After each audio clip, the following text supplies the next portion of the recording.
HighBridge, a division of Recorded Books, presents The Adventures of Spike the Wonder Dog, as told to Bill Boggs. By Bill Boggs. Read by Tim Campbell, with Bill Boggs. I have found that when you are deeply troubled, there are things you get from the silent, devoted companionship of your pets that you can get from no other source. I have never found in a human being loyalty comparable to that of any pet. Doris Day. Never lose your sense of humor. It's the most valued possession you have. Howard Hickman, LHS, January 59. Warning, I got no trigger warnings for you. Spike. Prelude. And so, Spike started at the eve of destruction. Last week, I'm getting a standing ovation from fans at the Garden for returning Roger Federer's 130-mile-an-hour serve with my head. Now I'm locked in a cage on a filthy concrete floor growling at two guys named Julio. They stole me off the street. I've had to fight for my life. Tomorrow, these crack-sniffing degenerate morons are throwing me in against two dogs at once. Monstro, 3 times my size, plugged with more steroids than the Giants' defense. His hobby's biting anything that moves. Nice resume. His co-worker, Little Tiger, is trained to crack the bones in your back legs. The Julios are betting against me. Everybody is. I would too. Where the hell is Bud? Buffy? Lombardo? How did this happen? How does a good little puppy from a top breeder in Devon, PA end up a big TV star killed in a rigged fight? I just wanted the simple life of being a good pet for Bud. I'm alone. It's dark and creepy in the middle of the night. Only the sounds of lonely dogs barking in their dreams for a master they never had. I got a hell of a story for you. And if this is my last night alive, like I figure it is, I might as well tell it. But wait a second. If you're as sharp as I figure you are for bothering to read this in the first place, you're probably already wondering how can a dog tell a story. Fair question. So I'll explain. Anybody who's ever had a dog knows that we understand every word you're saying when you're talking to us, right? You know that, don't deny it. Look, we've had centuries of listening to you humans blather on with your every concern, every whim, every worry. We get it. And yeah, at times, face it, you're tedious. It's like deadening for us hearing all this long-winded drivel when we should be outside running around together, playing happily in the sunshine. You see your dog yawning? Consider what you're talking about. Wonder why your dog sticks his head out of the car while you're cruising down the road? Same thing. You're not bowling us over with your wit and jocularity. So we got the listening part down solid, but it's a sad evolutionary fact that we're still a long way from being able to bark back in a meaningful two-way chat. The average dog is frustrated by this, and unknown to you till right now, there's a great deal of canine incontinence that occurs because of this communication block.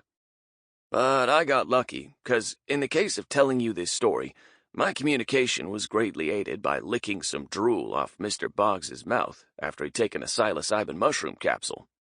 Why, you ask? Would a stable, charming man like Mr. Boggs be taking magic mushrooms? Even a microdose? Well, my master Bud was doing a special for his TV show about the benefits of tiny amounts of psilocybin for treating things like depression, end-of-life suffering, or enhancing creativity. So Bud talked his pal Mr. Boggs, who's always up for a little more TV exposure, into being part of the creativity group. A nurse who's got 2 bad tattoos. Unfortunate, slightly cross-eyed versions of Taylor Swift's face, inked large on the back of each big calf, gives Mr. Boggs his dose. Of course he wants more, but she says no. After she and the cross-eyed Taylor Swifts leave, Mr. Boggs searches the supply cabinet and gleefully helps himself to another pill. He goes back to a dressing room, puts on a fluffy white robe, and lies down to relax. What am I doing there? Well, Bud's busy across the street doing some editing, so I get left with Mr. Boggs, who's one of my closest friends, a real buddy. We got a great connection, and he's almost like a second master to me. We're curled up together. As he's sleeping, I see a river of drool oozing out of the corner of his mouth, so I lick it off. Yeah, that's pretty affectionate on my part. But it's also protecting him in case, say, maybe some attractive TV producer walks in. Now, I don't want her seeing Mr. Boggs with his big mouth wide open, drooling all over the pillow. Or worse, what if the photographer who's been lurking around the set stops by and snaps a shot of him? I can see the National Enquirer, dying Bill's brave goodbye. You gotta take care of your friends, and I'm glad I did, 'cause... About a half hour later, Mr. Boggs wakes up. His eyes are wide open, and for the next 10 minutes he's staring at me, and I'm staring back at him. He's smiling real big, I'm wagging real hard. We're like connecting in another world. His eyes are blue like they've never been. I'm looking into those little blue pools, feeling like I'm shooting my thoughts into his brain, telling him some of the stuff that's happened to me in the last 2 years. And then, slowly, it's like I'm rising up and twirling around and around and around, and I land on a big stage. A giant red velvet curtain lifts, and I'm in the spotlight, and he's floating in front of me like he's an astronaut who happens to be wearing a white bathrobe with an ABC logo instead of a spacesuit. "Spike," he says. "it's like I can hear you in my head." "Indeed, Mr. Boggs, you can." "You're talking to me, Spike," Mr. Boggs says. "I want to tell you the story." "Yes, Spike, yes. Nobody knows what all that was like for you. Stardom, the kidnapping, those fights, that awful freezer. Tell me," he says. "Then close your eyes and turn on the picture in your head while you're floating around out there." "Spike, you're coming in on widescreen high def with a Bose soundbar. No, wait. I upgraded myself to 3D with Dolby 7.1. Go!" Well, Mr. Boggs, it all started because it looked like I was yawning on cue. Part 1. 1. High Point. Bud took me to the TV station that morning. I'd never been on television. I was 9 months old, with the immediate goal of mastering control of basic excretory function. I've been out of control a lot, so maybe that's why I got hauled to the studio in the first place. He sits me in a big blue chair on the set and rattles off the day's guests. A psychic who's boldly predicting that Adele will replace Marie Osmond as a Nutrisystem spokeswoman exactly 5 years from today. Lawyer Gloria Allred's proudly displaying 2 big digital devices that demonstrate the number of men blamed for sexual misconduct is rising faster than the national debt. Some PC singer's on promoting his new album of songs revised to be gender neutral. He's gonna sing "You Make Me Feel Like a Natural Person." There's a doctor warning of a scary new thing plaguing humans called dormant butt syndrome, which has most of the audience goosing themselves to check. Finally, he's got an interview with Cher that he taped after a show at the Greensboro Coliseum. Okay, I know she's so old that she's up there with dead people like Alexander Hamilton, 'cause there's a Broadway show about her, but don't get me started on Cher. Every time I see her on TV, I want to lick those thighs. Anyway, right after he says, "and Cher," in that big kind of too loud voice he uses sometimes on TV, he turns to me and says, "Well, what do you think of the show today, Spike?" Now, I'm looking at him and noticing he's a little bloated from that big bottle of delirium tremens beer he downed last night, and I'm honestly a little drowsy, way off my normal demanding schedule of sleeping most of the day, so it's a natural thing when I just open up and yawn. It's a long, enjoyable yawn. Draws a lot of attention because I've got a colossal trap, bit like a crocodile. "Really, Spike?" Bud says. "That's what you think of the show?" And I yawn again, more relaxing with 2. Meanwhile, a great deal of laughter is ensuing from the crew, the audience, the guests, and Bud. Everybody's yucking it up, loud. And these are real laughs, not those forced phony ones morning radio people use to make you think what's happening is funny when it's not even close. Bud looks at me, and I look at him, and we both know we got something hot going, 'cause Bud and me have had that dog-human connection since the day he picked me out of the litter. So he says, very sincerely, "Anything else?" He pauses. "Spike, what would you do?" Obviously, I yawn again, this time on purpose, and sink into the chair to get some much-needed sleep. The next day, the High Point Enterprise runs a big picture of the incident. Front page, Bud and me. There I am with my jaws open wide enough to bite a football. The headline, Meet Spike the Wonder Dog. Bud loved the ink. When he got to the station the next morning and saw the paper, they said he sounded orgasmic.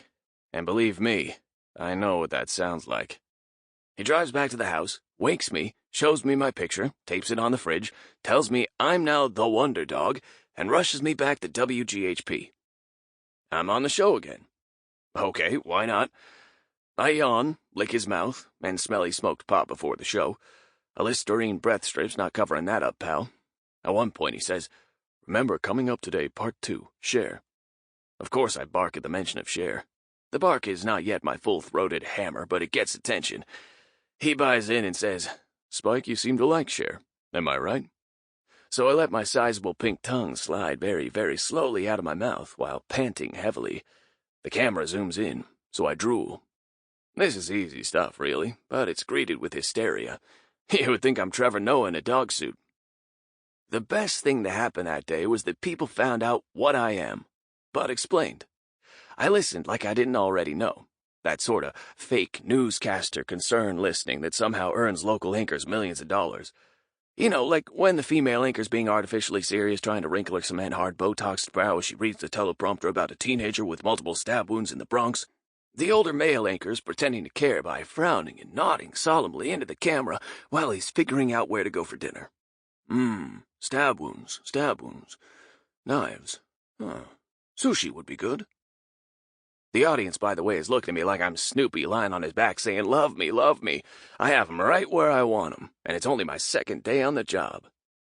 Spike is an English Bull Terrier, not a pit bull, Bud explains, and quite certainly not a baby pig like some people have been saying. He skims over the history of my breed. Bred for dogfighting in England in the 1860s, exceptionally loyal to our owners, love people, bred down so we won't start a fight, but sure won't run from one either. All true. I'm smiling broadly, winking the eye with the black patch, but he forgets 2 important notes. I think it's 'cause he's slightly stoned. Not bragging, but English Bull Terriers are the supreme athletes of the canine world. Sorry, Dobermans. True.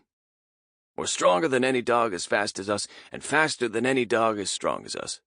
Think Jim Brown, Muhammad Ali, and a sumo wrestler in one hard as rock package that just wants to sit on your lap, watch TV, and sleep in your bed.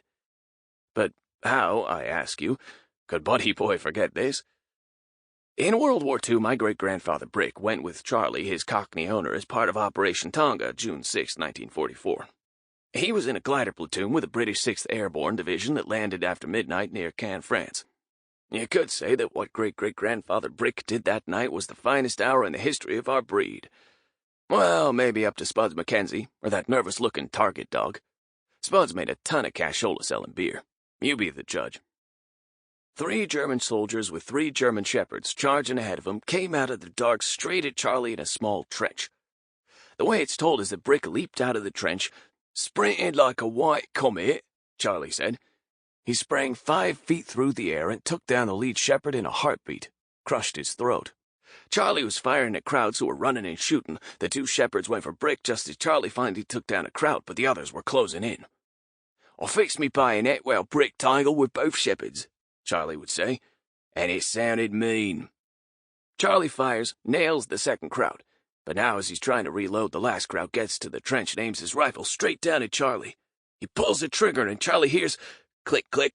The German's going for his pistol, which is stuck in the holster when Brick, "Blood covered as an amputation," Charlie said, leaps at his back and knocks him into the trench, where Charlie finished him off quite cleanly.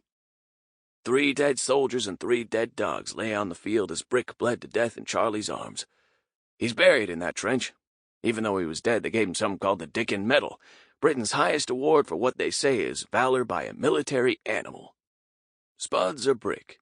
You make the call. The High Point, North Carolina morning talk show was a great gig for Bud. His first show, produced it himself, called the shots and put me on almost every day. I started sitting next to a lot of weird guests all clamoring to be on TV. Like the engineer who was introducing a new generation of artificial stupidity robots designed to raise human self-esteem, 'cause the robots got no idea where they're going or what they're doing. Or the head of the World Bedbug Foundation, dedicated to helping America understand the most misunderstood insect. One show had the inventor of the pants enhancer, which he called a codpiece for the modern male. Men, he asks, feeling marginalized? Need to reassert yourself? Want to meet more women and be the talk of every party? The pants enhancer's your answer. As part of the segment, Bud does the talk show demo shtick of putting one on under his jeans. Gales of laughter from the women in the audience, pointing at what looks like 2 tennis balls and a Philadelphia cheesesteak in Bud's suddenly massive crotch. Wasn't exactly the kind of sexy promo Mr. Pants Enhancer had in mind. Evangelists get high ratings in North Carolina, and we had one on almost every week. Franklin Graham commanded Bud not to smoke, drink, have sex, watch cable TV, read the New York Times, turn gay, or laugh too much. Then he puts his hands on my head and prays for me. Ridiculous, right? Praying for a dog? But you know, the hands got smoldering hot. I raced to the men's room and plunged my head in a toilet afterward. Maybe there's something there. The so-called wonder dog isn't really doing very much, but it's all working. Yawning, barking, jumping around, licking guests. My 2 specialties are sleeping. Hot lights, comfortable chairs, slow-talking guests with southern accents. It's a miracle Bud stays awake. And food tasting after cooking demos. Everything tastes great to me. I'm a dog, not Martha Stewart, so I have to perform. I can't just scarf up whatever they put in the Wonder Bowl. For example, spaghetti squash with sautéed vegetables, pine nuts, and marinara sauce with parmesan. Love it. Could down a bowl in under 5 seconds. But no, I gotta be discerning. A careful sniff, a hesitant small taste. A look skyward, another larger taste, a wrinkled brow during a slow, thoughtful chew. A big affirmative nod. Then I inhale it in record time. This 6-step tasting routine came directly from watching Al Roker sample food on Today. When Bud made it to New York and I met Al, I rubbed my body against his leg and sat on his foot to thank him. Good man. Short legs, big feet, nice shoes. It's embarrassing to recount it, but my private parts were causing trouble. A couple times I rolled over in my chair to sleep on my back, making it kinda easy to spot my 2 white fur-covered balls. That's when everybody in North Carolina realized that you don't see a lot of balls on dogs these days.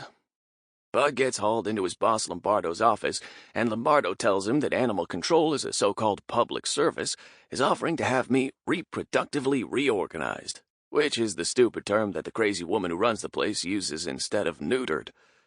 She wants to do the surgery live on the show and give a 2-for-1 deal, which technically is a 4-for-1, to people with unneutered male dogs. Then she's saying she'll fit me with nudicles, testicle implants for neutered dogs. Like a pants enhancer, but balls. Revolting. Luckily, I know Bud doesn't want to reproductively reorganize me because of what happened with Brenda when I was a puppy. Brenda's his hot girlfriend. Oils her legs. Law student at Guilford College. Not vet school like the other one, or she'd be shoving me full of needles for practice. Brenda and me are mostly okay, but she's on top of Bud all the time. Actually, she is on top of him all the time. It's her favorite position, because I'm taking leaks all over the house. I'm missing the wee-wee pads by a mile, and claiming the edges of the couch as prime spots to hit. What are we going to do about this puppy, Bud? Huh? You gotta get Spike fixed, she says. My ears fly up. He's not broken, Bud says. He's urinating all over the house. Get him fixed to be easier to train. If you're gonna be a lawyer, Brenda, you gotta come up with better than that. Nobody has unneutered dogs these days, she says. Generalization. Proceed, Bud. There's no way he's getting neutered, Bud says. He's from the best bloodlines, and I'm gonna breed him. Yes. Now an argument explodes. Brenda's trying to prosecute me with crap like I'm gonna die sooner and get cancer of the balls, blah, blah, blah. She won't let up, and she's pissing Bud off because my pissing's pissing her off. Finally, Bud says in a different, extra loud voice than the one he uses on TV, "Love me, love my dog's balls, Brenda." Brenda takes her framed autographed photo of Marcia Clark, her luxury sex toy catalogs, her agent provocateur thong collection, and moves out. Case closed. At home. But at work, Lombardo's the boss, and he seems real sensitive to the concerns of the animal control woman, 'cause she's married to Mayor Gordon, the crooked slob who's supposed to be running the city of High Point.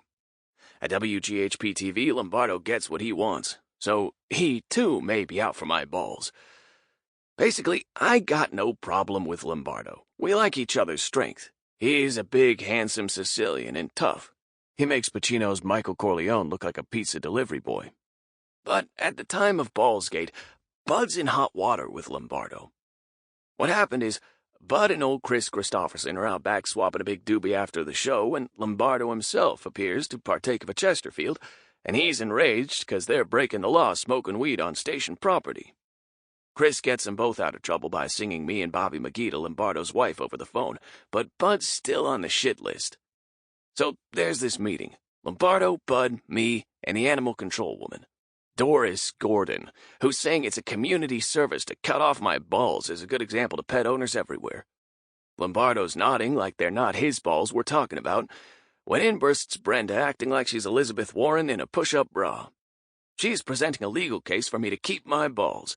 Seems that Bud bribed her with a dinner at Pierre's if she'd put together an argument that my balls were Bud's property or something. Not sure. So we win. But later learned that Lombardo was jerking our chain. He tells us he just had the meeting 'cause that dingbat Doris Gordon is the mayor's wife. High Point was simple and fun with Bud at the controls. Nowhere near as much of the shit that would get thrown at us when we went to NYC. I always thought we should have just stayed in High Point. Plus, I had a yard. Bud set it up for me to practice things like jumping over stacks of bricks, bouncing around in a circle like Muhammad Ali, throwing truck tires gaily in the air, or using my jaws to hang by a big rope knot for endless hours. Try doing any of that in a one-bedroom apartment in 63rd and Madison. When I was around age 1, Bud had a birthday party for me on the show. This actually led to us getting on The Tonight Show for a dog trick segment. The guests are station employees' pets, as if I know them or actually care. There's a big bulldog, friendly but dumb as a chew toy.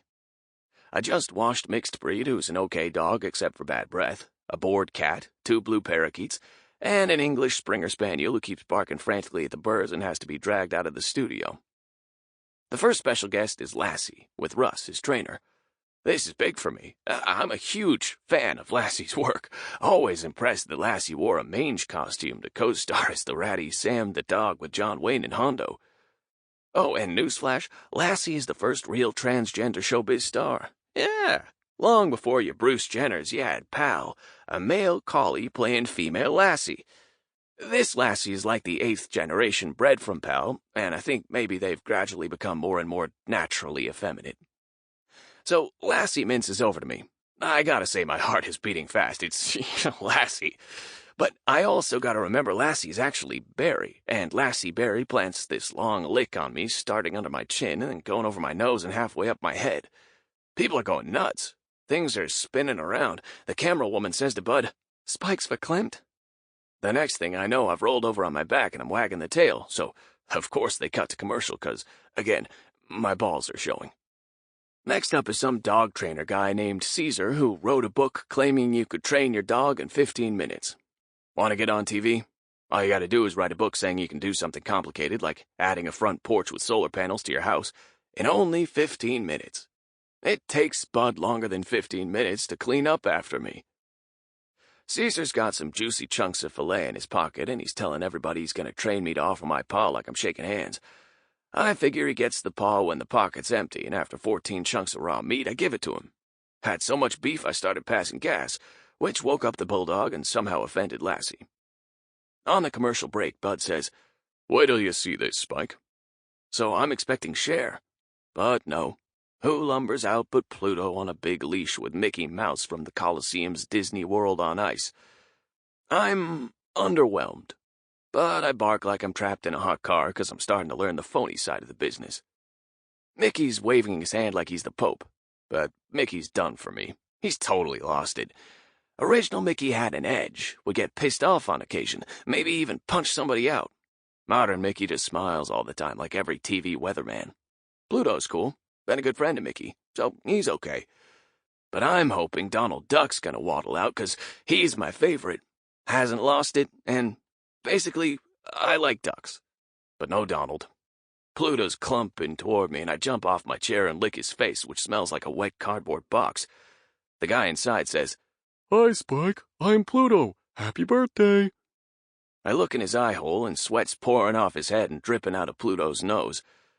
It's way too fucking hot in here, he says. Music comes on. It's Donna Summer's Bad Girl. They probably played it for Lassie. All of us are dancing around to end the show. Lassie starts bumping his ass against me harder and harder. Not a hump, but a major twerk. I growl. He stops cold and runs over to Russ. Bud sees her looking stupid dancing alone. Mickey's doing his mechanical Pope-like wave, just as the guy in the Pluto suit throws up straight out of Pluto's left eye. Lassie's covered with barf as the credits start to roll. That night I'm sound asleep in my doghouse in the yard, and I'm yanked out, and we're headed to the ice show at the Coliseum. Bud and me have to be there for some kind of cross-promotion with the station. My mood is not the best, 'cause I figured I was in for the night. We get there at intermission. When the lights go down, this big, stupid, formal voice booms, "Ladies and gentlemen, kindly direct your attention." We head out on the ice. I'm sticking close to Bud in case he falls, 'cause he can't skate, and looks about as flexible as Frankenstein doing Pilates. A spotlight hits them as they glide out waving. Mickey, Minnie, Goofy, Pluto, Daisy, and Donald. I see him and something snaps. I don't know. I love Donald Duck, I guess. And plus, my paws are freezing, killing me. So I take off chasing Donald. I'm slipping and sliding, Bud's yelling, "Stop!" and the crowd is going nuts. Totally nuts. You'd think I'm Bryce Harper rounding the bases after a grand slam. I'm gaining on Donald, and unless he's got eyes in the back of the costume, he has no idea he's being chased by a 50-pound dog. The crowd starts chanting, "Spike! Spike!" I'm running beside Donald, and I bang up against him to say hi. I don't mean to, but I knock Donald sideways. He's about to fall, so I jump high to catch him by his long yellow beak. But as I come down, I got the whole Donald head in my jaws. The little woman in the Donald suit is skating after me to get the head. I'm having fun. Glad I woke up. The paws are warm, so why not take a victory lap on the ice with Donald's head? Bud's crew has the thing on tape, and 3 days later we're off to do a pet stunt of the week on Jimmy Fallon's Tonight Show in New York. But first we have to do a goodwill visit to the Donald costume woman in the hospital, 'cause her neck's in traction. 2. New York. The first time. So we fly to New York. You don't like flying? Try it as a dog. I'm crammed in a crate. You need more legroom? I can't even turn my head. Bud begged, but he couldn't get me a seat 'cause they said I'm too big. After I get unloaded, we're in a cab. I've never been in a back seat before, and this is like a cage. I usually ride up front with my head in Bud's lap, thinking about all the other heads that have been down there. The cab driver smells like a falafel stand, and he's honking like a war's over while calling 3 other drivers asshole at the same time. Out the window, I see people running around like it's their last day on Earth, and they got faces that look like they're enduring a rectal worm check. Several guys are walking holding hands. Not something you spot on the streets of High Point, except maybe during the furniture market week. I know plenty of gay dogs. They're a lot of fun. Keep their houses neat. You gotta figure they don't like breeding too much, but they end up being very good parents with their puppies. At the Tonight Show, there's a table full of food, so I jump up and pull off a tray of chopped liver molded to look like Jimmy Fallon's head. Bud's not happy, but Diana Lewis, the producer who booked us, is hysterical because Jimmy's nose landed on her shoe. She's cute and is patient with Bud. "Will I get to meet Jimmy?" Bud asks. Jimmy usually doesn't see all the guests before the taping. "Does he know about me and my show down south?" I gave him your stuff, and if he reads it," she says.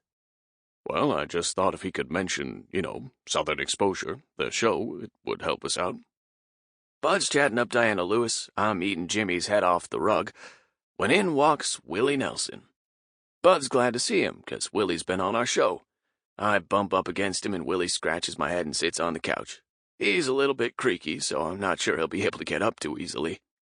But he hops out of his seat to say hi to Ike Piles, a boxer on to promote his pay-per-view fight. "Call me Money Piles, Willie. Ike, I got money piles," he says, while launching a bro hug on Willie that bends him in half. Then he spots me. Who dat? Look at him. He bad, look at him," he yells at the 3 big guys and 4 women who came in with him. He's fingering the new black collar with tiny spikes that Bud got me for the show. He's panting heavily just looking at me. "Money Piles buy this bitch. He tough. He fighter like Ike. I got money piles be. Money piles buy him. Who I pay? One of the big guys hands him a... Sample complete. Ready to continue?